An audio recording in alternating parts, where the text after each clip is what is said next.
Hello everyone, welcome back to my channel and my craft table. If you're new here, my name is Jen and I'm really glad to meet you. In today's video, I'm actually doing this little demonstration by request. A viewer contacted me and asked me if I would demonstrate how I created my foam panels. So I'm going to do that in this video and I will link the materials that I used down below in the description box. Now, full disclosure, I cannot take credit for this idea.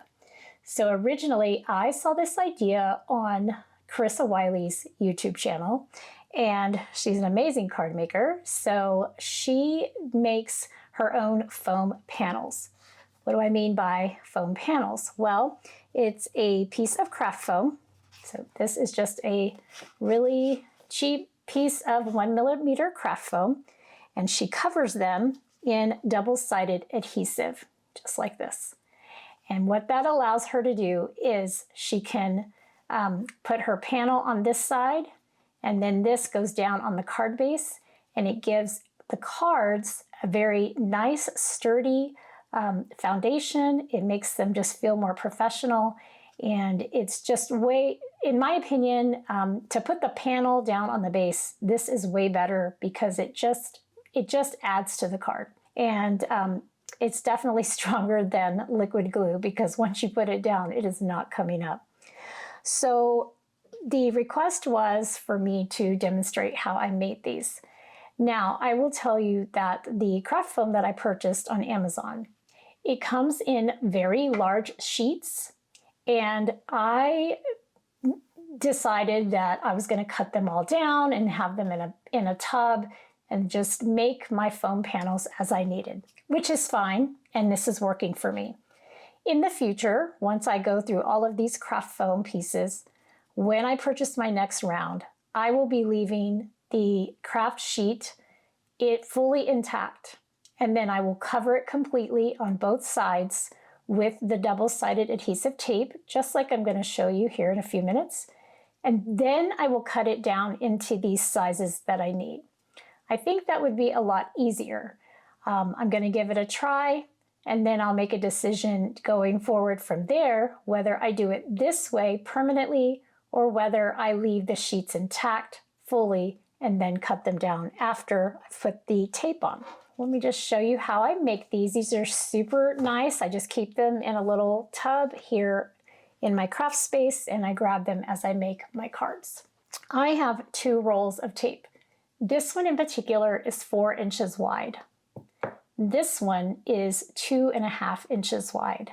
These panels here are roughly, they're not exact, but they're roughly 4 by 5.5. Okay, so if these panels are 5.5 this way, that means I can go about twice this way with this tape.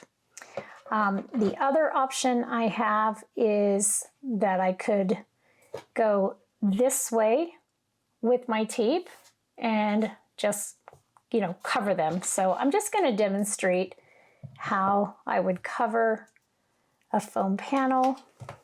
Let me move this out of the way.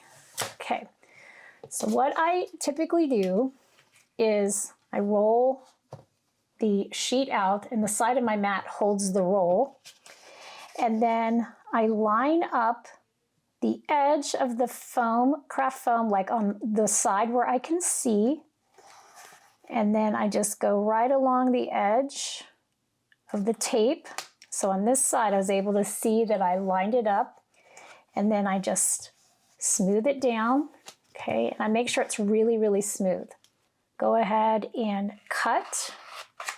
And I'm using non-stick scissors. Okay, so just cut along that edge. And then do the same thing. Flip it over. And then line up that edge, going along the edge of the tape, making sure that is smooth. And smooth that down into place. Okay.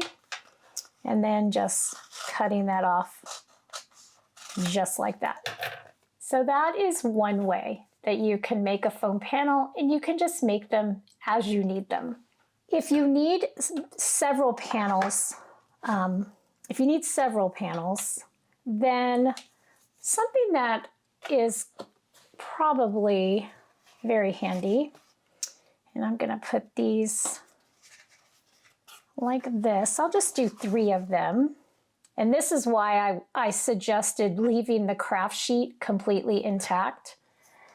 But what I would do, and if you're worried that these might come apart, it wouldn't hurt anything to just have a piece of washi tape that just kind of holds it in place. You're going to be covering it with adhesive anyway. No one will ever see that.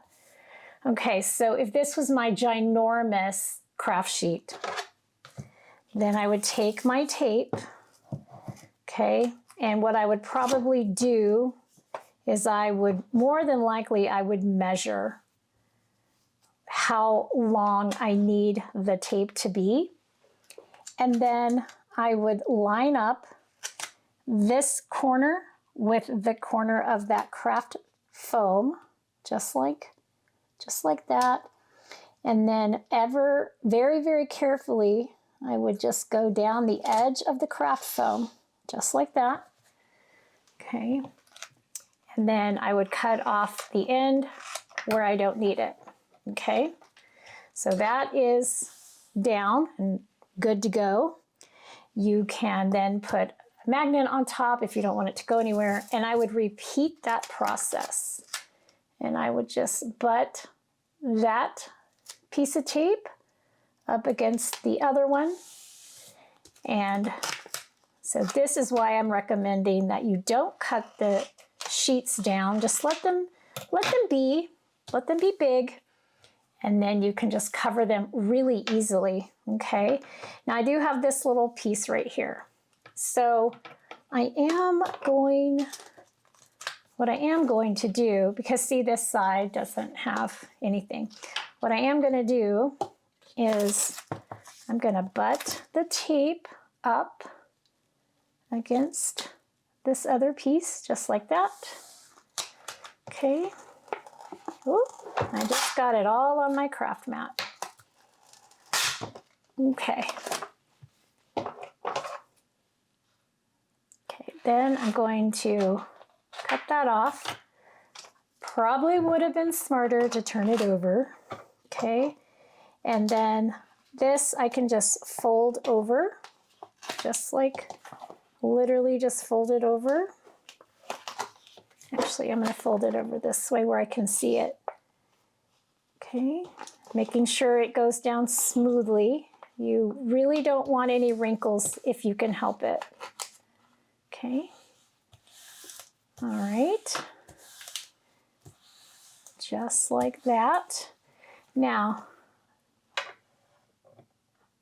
okay, this right here is almost 4 inches wide.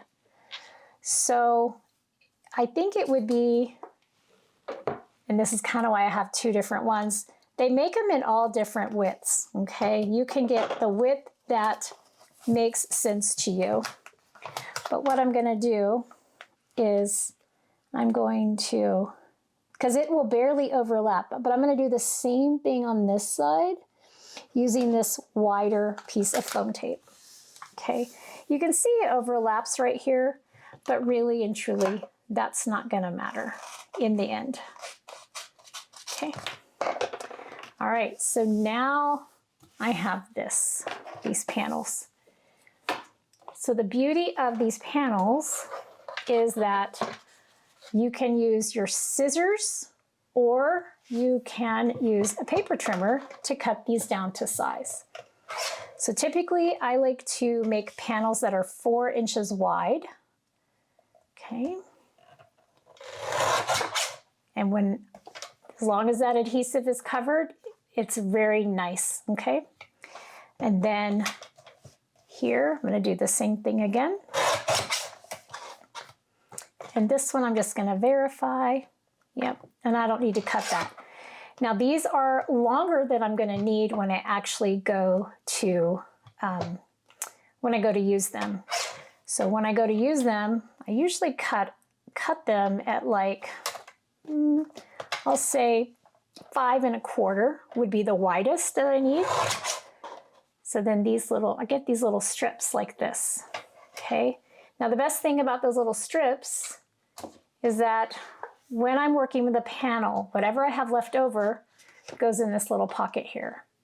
So these I use on the back of sentiment strips. I use them on back of ephemera and other elements for my cards. But that is what I do to get these ready.